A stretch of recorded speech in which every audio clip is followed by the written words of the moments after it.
इस बीच अब आगाज़ करते हैं हमारी अगली थीम, जो कि है पीएसयूज़ को लेकर के, क्योंकि अभी जो है ये थीम लगातार चलती हुई दिखाई दे रही है। जब तक चल रही है हम लोग डिस्कस भी करते रहेंगे। तो अगली थीम का रुख करते हैं और पीएसयू स्टॉक्स पे डिस्कशन करते हैं, एक एक करके जो है तमाम सेगमेंट्स पे बातचीत करते हैं, तमाम सेक्टर्स को लेकर के। थोड़ी सी चर्चा आज डिफेंस से ही शुरू करना चाहेंगे। काफ़ी क्वेरीज हैं आज बीईएल को लेकर के, और जो है अरुण सर आपसे शुरू करना चाहेंगे। आपसे काफ़ी बात हो चुकी है हर बार, लेकिन नए दर्शक होते हैं, कुछ लोग बार बार सुनना भी चाहते हैं, या क्या वजह है पता नहीं। लेकिन इतनी क्वेरीज जो है, कम से कम मुझे लगता है कि 70-80 से ज़्यादा सवाल जो है एचएल और बीएल को लेकर के हैं मेरे पास। तो दर्शकों को नज़रअंदाज नहीं कर सकते हैं। बीएल से शुरू करना चाहेंगे। 420 का लेवल आज देखने को मिल रहा है, अपने 52 वीक हाई के नज़दीक पहुंचता हुआ 422.50 का हाई लगाया है। करंट लेवल पे भी गुंजाइश है सर नई एंट्री की? बिल्कुल, शॉर्ट टर्म के लिए थोड़ा डिप में बाय करें 415 से 417 के बीच में। 413-14 के आसपास हमने इसमें as one of the pick of मोरर ट्रेडिंग हमने दिया है, तो स्टॉक वहां से थोड़ा ऊपर है, पर 415-417 के बीच में मिलता है तो इसको बाय करना चाहिए। थोड़ा डिप में बाय करें, 4 दिन से लगातार चल रहा है तो वापस 415 के आसपास मिलता है तो अच्छा एंट्री जोन रहेगा। 410 का एक छोटा स्टॉप लॉस लगाए। ओवरऑल मेरा व्यू पॉजिटिव है विपुल जी, और डिफेंस स्टॉक्स मुझे लग रहा है यहाँ पे ब्रेकआउट के लिए देने के लिए वापस तैयार है। 1 से 2 दिन कंसोलिडेशन हो सकता है, पर मोमेंटम काफी पॉजिटिव है। एचएल पे हमारे एक दर्शक हैं वैभव राठौर जी, और भी बहुत लोग हैं, लेकिन वैभव राठौर के नाम जी के साथ इस शेयर को डिस्कस कर लेते हैं। 3900 पे लिए हैं और भी फ्रेश एंट्री करना चाह रहे हैं और भी नई खरीदारी करना चाह रहे हैं। 3900 का मतलब हो गया ऑलमोस्ट 1000 रुपये इनके बन रहे हैं, 900 रुपये पर शेयर। क्या टिप्पणी रहेगी सर, क्या करें एचएल को लेकर के? अब और ज़्यादा संभावनाएं हैं यहाँ पर, और ज़्यादा तेज़ी को लेकर के आपकी टिप्पणी क्या रहेगी? सर बिल्कुल होल्ड करने का सलाह रहेगा। देखिए जिनके पास है पोजीशन, मैं बहुत ही पॉजिटिव हूँ एचएल को लेके। अब मुझे लगता है कि 5600 फर्स्ट टारगेट होना चाहिए इसका। सेकंड मैं तो 7000 तक देखता हूँ स्टॉक जाने का, और मेरा व्यू 12 से 15 मंथ मैक्सिमम आपको 15 मंथ पे ये टारगेट आते हुए दिखाई देंगे। बिल्कुल बने रहिए। हमने लोअर प्राइस में भी बहुत बार मल्टीपल टाइम रिकमेंडेशन दिया है, और HL BL one of the most to favourite counter है। ऑलवेज ऑलवेज जो है हम डिस्कशन करते ही है डेली बेसिस पे। बाकी अगर आप फिर से फ्रेश बाई करना चाहते हो तो मुझे लगता है कि एक 4550 4600 के लिए थोड़ा बहुत वेट कीजिए, क्योंकि ऑलरेडी आपने बाई किया है तो 100 पॉइंट भी नीचे नहीं है, और थोड़ा नीचे आने दीजिए। अगर कभी भी आता है तो फ्रेश बाई कीजिए, और अगर करेंट जोन से आपको लेना है तो भी आप ले सकते हो। वैल्यूएबल कंपनी है, फ्यूचर में मुझे लगता है कि ये भी एक मल्टीबैगर पोटेंशियल वाला काउंटर है। चलिए ठीक है। और इस बीच सर एक जरा जनसार टेक्नोलॉजी पे जो कॉल थी, एक बार स्क्रीन पर लेकर के आ जाइए, एक बार उस पर ज़रा नज़र हल्की सी डाल लेते हैं, क्योंकि इस पर जो है लक्ष्य जो दिया गया था वो दिया गया था 825 का, और अब 822 का हाई लगा करके लौटा है। सर ये बताइए कि क्या करें? खैर अब तो 822 से नीचे आ गया है, लेकिन अभी जो दर्शक नहीं बेचे हैं, उनको जो देख रहे हैं और 25 का इंतज़ार कर रहे थे, 22 से वापस लौटा है। कुछ लोगों ने हो सकता है बुक किया हो, तभी ये नीचे आ रहा है। अभी क्या करना चाहिए? 814-15 के आसपास होल्ड करें अभी थोड़ा सा? जो स्मार्ट आदमी है वो 822 में प्रॉफिट बुक करके ऑलरेडी निकल चुका है, और जो बैठे हुए हैं अभी भी आप बैठे रहिए, कुछ प्रॉब्लम नहीं है। ट्रेंड बहुत पॉजिटिव है, बढ़िया है। 8 मेरा तो शॉर्ट टर्म वाला टारगेट था 1-2 दिन का। बाकी इसमें मिड टर्म में भी मेरा अच्छा खासा 950 एंड अबव का टारगेट है, तो बिल्कुल बने रहने का सलाह होगा, कुछ भी प्रॉब्लम नहीं है। 825-30 जैसे ही आए प्रॉफिट बुक करने का सलाह रहेगा, और जिनको एग्जिट करना था वो सर पहले एग्जिट कर चुका है। और जो स्मार्ट आदमी है उसने एग्जिट कर लिया, ये कह रहे हैं प्रदीप जी। आपको लगता है आप स्मार्ट नहीं और स्मार्ट बनना चाहते हैं तो जुड़िए 25 तारीख को, स्मार्ट बन जाइए प्रदीप जी की तरह। और प्रदीप जी अपने बताएंगे कैसे स्मार्ट बनते हैं स्टॉक मार्केट में, सही समय क्या होता है प्रॉफिट बुक करने का। खरीदने से ज़्यादा महत्वपूर्ण है निकलना। कहाँ पर आप एग्ज़िट करते हैं वो स्ट्रेटजी जो है, एग्ज़िट स्ट्रेटजी पर भी थोड़ी सी बात करेंगे उस दिन प्रदीप जी के साथ। तो अलग अलग जो हम बता रहे हैं बात, चाहे एवरेजिंग को हो, एग्ज़िट स्ट्रेटजी हो, इन सब पे प्रदीप जी आप तैयार रहिएगा। मैं आपसे सवाल पूछूंगा, क्योंकि बहुत लोग जो है ये गलतियां करते हैं एवरेजिंग को लेकर के, एग्ज़िट को लेकर के। तो वो मुझे लगता है कि आप लोग अपना रजिस्ट्रेशन कराते रहिए, और 25 तारीख को जुड़ना मत भूलिएगा।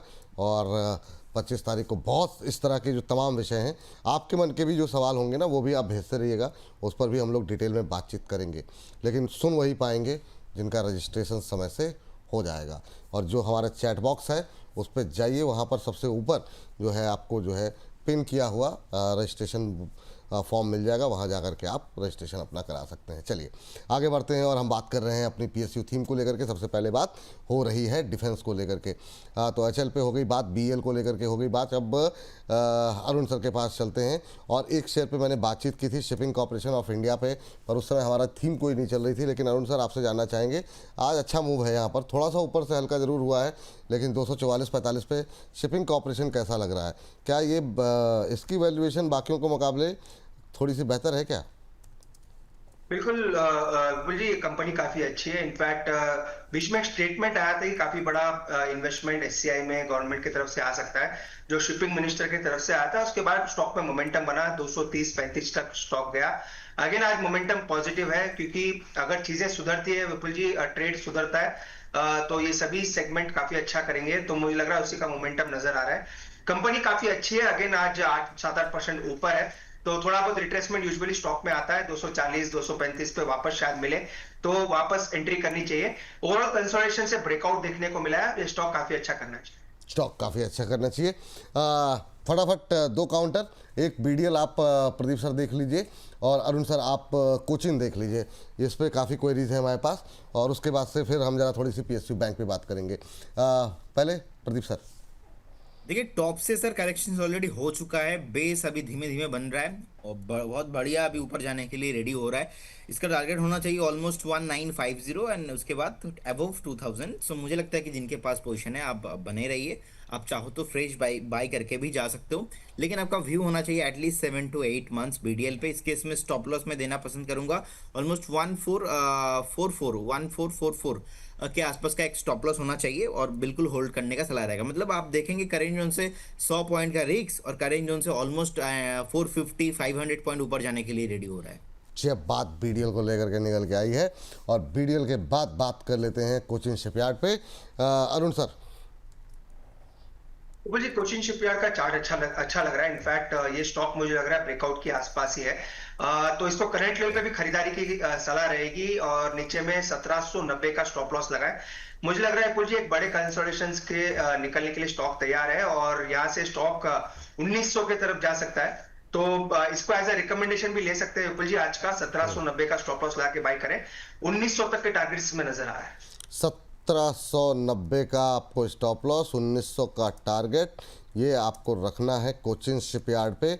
अगर आप अभी खरीदारी करते हैं कोचिन शिपयार्ड में तो कोचिन शिपयार्ड पे रखें नज़र। 1900 तक के टारगेट यहाँ पर देखने को मिल सकते हैं, जो लोग अभी फ्रेश बाय के लिए खरीदारी करना चाह रहे हैं उनके लिए राय है। अच्छा सर, एक छोटी सी रिक्वेस्ट रहेगी, इस कार्यक्रम इस सेगमेंट के ख़त्म होने के बाद तक हर सेगमेंट से अपना 1 या 2 स्टॉक्स आप लोग पेन से या कहीं पर लैपटॉप पे हैं तो नोट डाउन करते रहिए।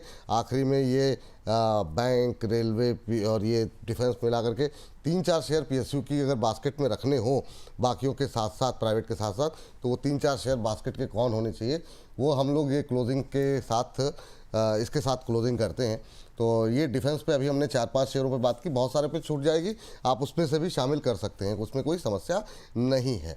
लेकिन अगली बात कर लेते हैं पीएसयू बैंकों में जिस तरीके से अच्छी रैली देखने को मिल रही है। सबसे पहले बात करना चाहेंगे कैनरा बैंक को लेकर के प्रदीप सर के साथ। और सर, साउथ इंडियन बैंक को लेकर के बहुत लोगों की टिप्पणी रही है और काफ़ी अच्छा चला जो है मुहूर्त ट्रेडिंग के दिन, उससे पहले आपकी राय उस पर जानना चाहेंगे। पहले कैनरा बैंक पे प्रदीप जी। देखिए, कैनरा बैंक सर अभी चला नहीं है जैसे कि अदर्स काउंटर चला है, और मुझे लगता है कि ये फ्यूचर में डेफिनेटली चलेगा। थोड़ा स्लो चलता है, बट इसका टारगेट होना चाहिए ऑलमोस्ट 175-180 के आसपास। बिल्कुल बने रहिए, जिनके पास पोजीशन है फ्रेश भी बाय करके जाइए। फ्रेश भी बाय करके जाइए। 126-27 पे अगर खरीदते हैं, क्या टारगेट दिख रहे हैं सर? 170-180 तक मुझे लगता है कि ये जाना चाहिए। अभी इसलिए नहीं चल रहा है क्योंकि 129 के अराउंड, 128 के अराउंड एक मंथली रेजिस्टेंस है, और लास्ट टाइम भी हमने देखा था कि यहाँ पे एक स्विंग हाई 129.60 के आसपास का लगाने के बाद ये नीचे आ गया था। तो उसके बाद कहीं ना कहीं अभी वही 128-9 के आसपास थोड़ा बहुत रुक रहा है, लेकिन 130 के ऊपर क्लोजिंग होने पे ये सीधा 175-80 तक लेके जाएगा। जी। क्या टिप्पणी रहेगी सर आपकी? सर, साउथ इंडियन बैंक कब से हम लोग बात कर रहे हैं अरुण सर, और अब जो है इसमें एक रैली आई है, क्या संभावनाएं लग रही है, तेज़ी चलेगी या नहीं चलेगी सर? विपुल जी काफी नीचे से हम बात कर रहे हैं, तो अब इस लेवल पे थोड़ा वेट करें। 38 के आसपास आ चुका है, ऑलमोस्ट 31 से इसमें लगातार बात करने की बात कर रहे हैं, और ये स्टॉक ऑलमोस्ट 25-30% वहां से चल चुका है।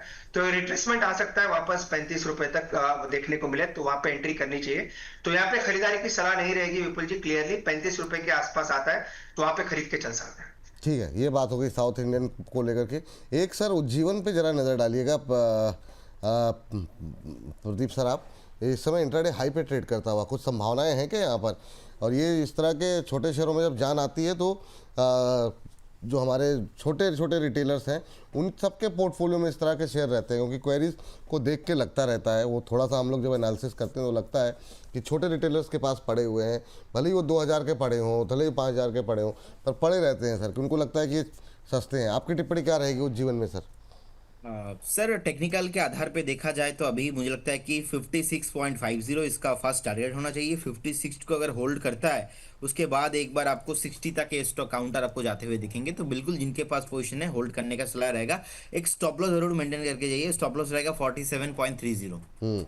दो बड़े बैंक डिस्कस कर लेते हैं, बैंक ऑफ बड़ौदा और जो है आप देख लीजिए एसबीआई।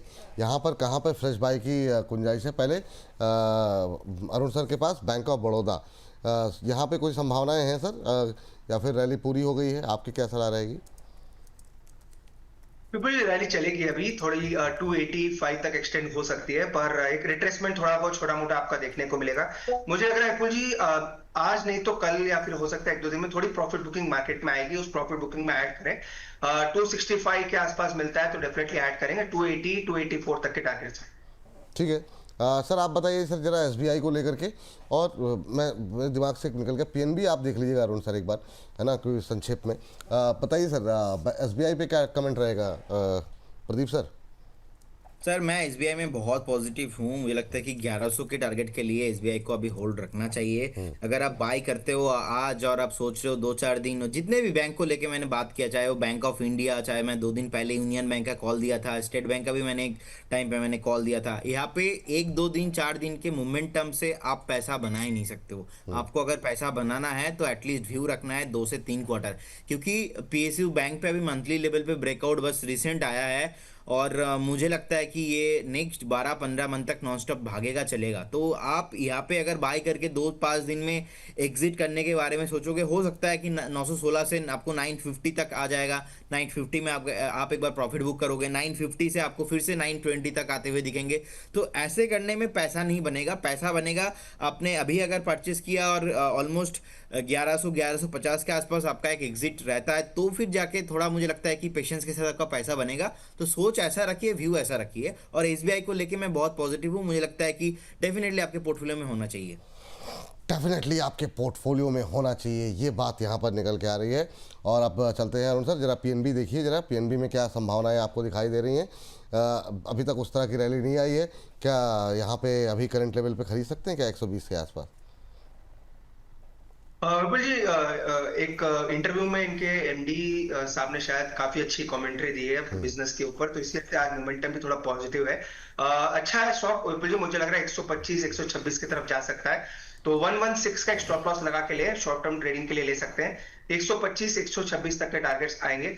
मुझे लग रहा है पीएसयू बैंकिंग ओवरऑल अच्छे मोमेंटम है, किसी पे मेरी नेगेटिव राय है नहीं, पर पुल बैक्स पे खरीदेंगे तो ज्यादा बेटर है।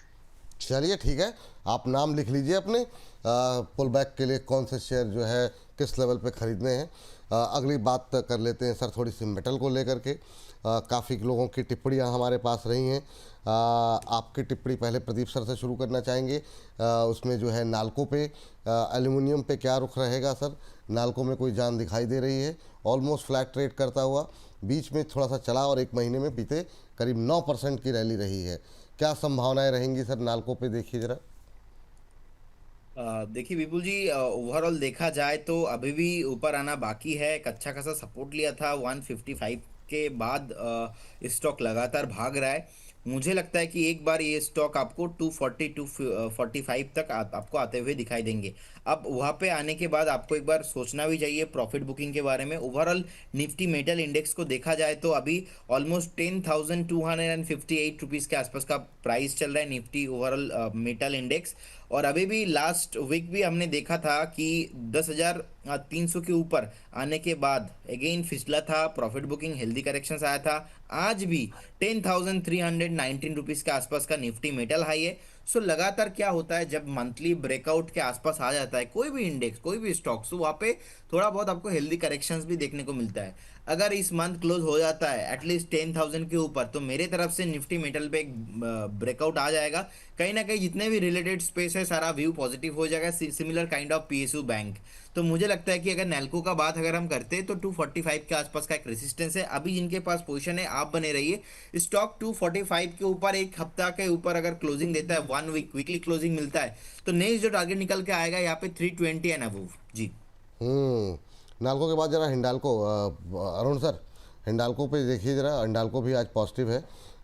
एल्यूमिनियम पे कैसी रैली देख रहे हैं सर? बिल्कुल जी, मेरा एल्यूमिनियम पे एक्सट्रीम बुलिश व्यू है। कॉपर पे हमने डिस्कशन किया था, वो भी काफी अच्छा चला।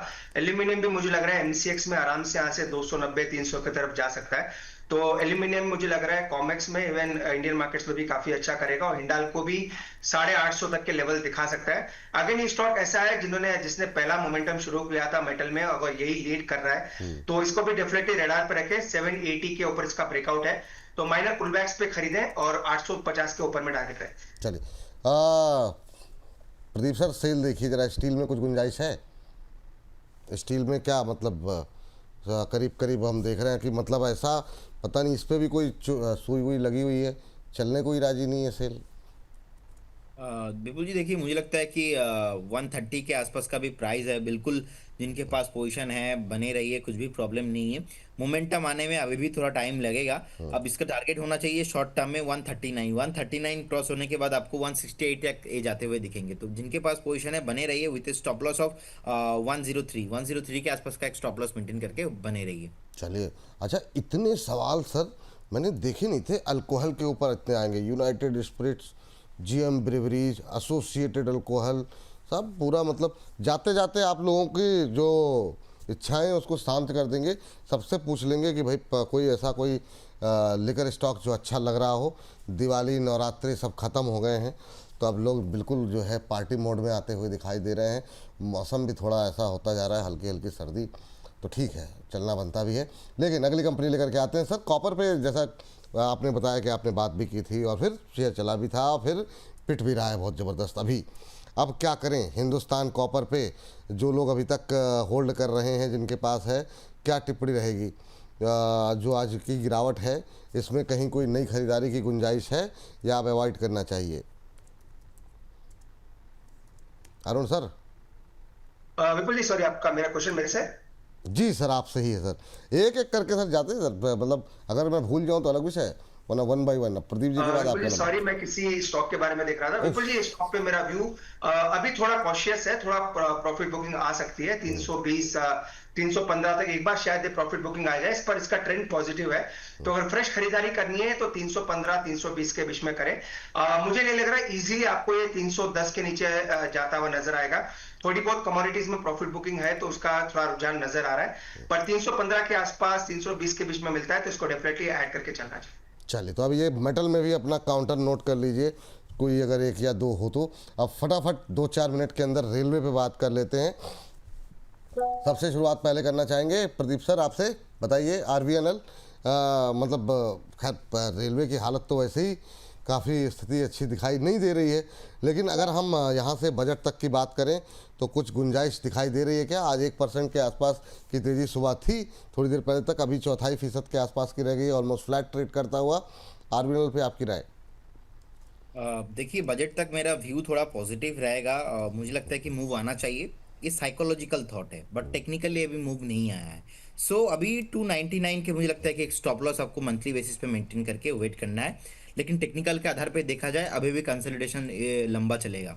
तो ऑब्वियसली जिनके पास पोजीशन है आप बने रहिए। फ्रेश पोजीशन अभी बनाएंगे तो थोड़ा आपको हो सकता है कि 2-3 महीना आपको और वेट करना पड़ेगा।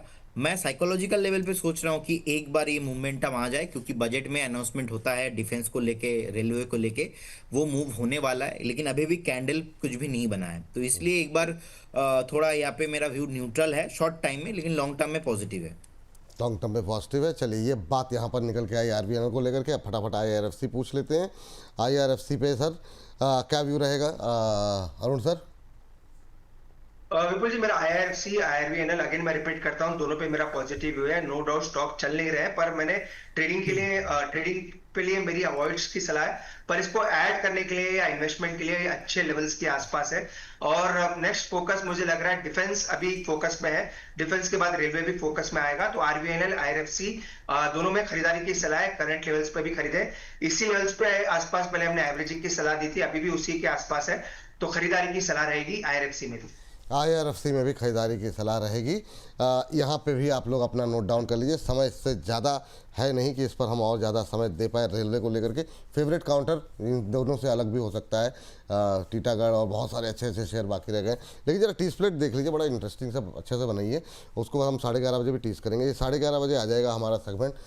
ये देखिए यहाँ के हम सिकंदर, बहुत सारे शेयरों पर बात की है अरुण जी के साथ और प्रदीप जी के साथ, लेकिन अभी के लिए ये सिकंदर शेयर यही चलते हुए दिखाई दे रहे हैं। लेकिन इसमें RIL, Jio finance, Infosys, TCS, Adani power, गदानी green, Acme, solar, yes bank, union bank, Canara Robeco, IDBI, NBCC, कैम्प, Suzlon, MosChip, RBL bank, Vardhman textile, BSC, Welspun, living, KPR mills, Vodafone, Bajaj housing finance जैसे शेयरों में बातचीत हुई है। लेकिन ये देखिए, तो ये आप 11:30 बजे आपसे 3 मिनट में अपलोड हो जाएगा। लेकिन तब तक हम आपको बताते हैं एक सेक्टर पावर पे बातचीत कर लेते हैं। इनमें 2 ही पिटे हुए शेयर हैं सर, जिस पे लोगों के सबसे ज़्यादा सवाल रहते हैं।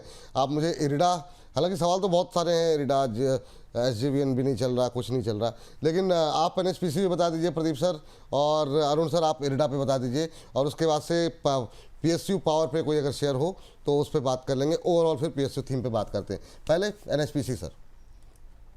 सर एनएचपीसी में अभी भी कंसोलिडेशन रेंज से बाहर नहीं निकला है ये, और आज से नहीं, ऑलमोस्ट अक्टूबर 24 से चल रहा है। तो मेरा व्यू लॉन्ग टर्म में इसमें पॉजिटिव है, लेकिन शॉर्ट टर्म में 1 साल हो गया है, इसमें कुछ भी मोमेंटम नहीं है। आज 23 अक्टूबर है और ऑलमोस्ट 25 अक्टूबर 2024 से लगातार नहीं चल रहा है। 1 साल हो गया, हो सकता है और 3 महीना लग जाएगा। तो इसीलिए फ्रेश पोजीशन यहाँ पे करना नहीं है, अभी भी मोमेंटम नहीं आ रहा है। जी, अब बात यहाँ पर निकल के आई है। अरुण सर, आपकी टिप्पणी इरेडा को लेकर के क्या करें सर?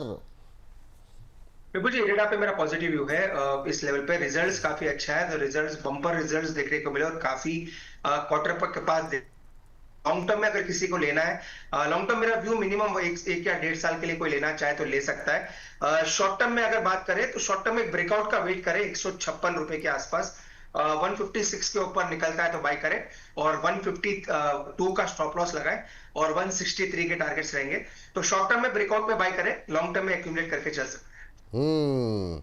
ये बात यहाँ पर निकल के आती हुई, चलिए इस सेगमेंट को समाप्त करने से पहले एक एक करके आप दोनों से जानना चाहेंगे। हमने बात की डिफेंस को लेकर के, रेलवे को लेकर के, बैंकों को लेकर के, कॉपर को मेटल को लेकर के, और रेलवे पावर को लेकर के।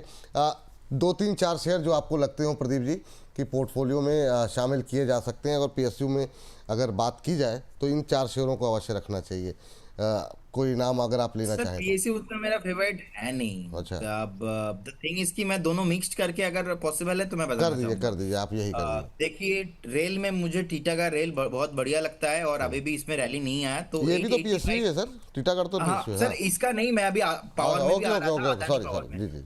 तो अभी 885 के आसपास का प्राइस है, वो अट्रैक्टिव वैल्यूएशन है। मुझे लगता है कि करेंट जोन से आप बाय करके जाइए। अदानी पावर में मुझे बहुत बढ़िया लगता है, एज वेल एज मैंने कॉल भी दिया है। अब 200 एंड उसके बाद 240 का टारगेट है, लेकिन करेंट जोन से मुझे लगता है कि अगर आप थोड़ा सेफ जाना चाहते हो तो थोड़ा डीप में बाय कीजिए। वो डीप एक बार 150 भी हो सकता है, 140 भी हो सकता है, क्योंकि अदानी मींस वोलेटिलिटी मैं हमेशा कहता हूं, तो उसके हिसाब से आपको क्वांटिटी मैनेज करना चाहिए।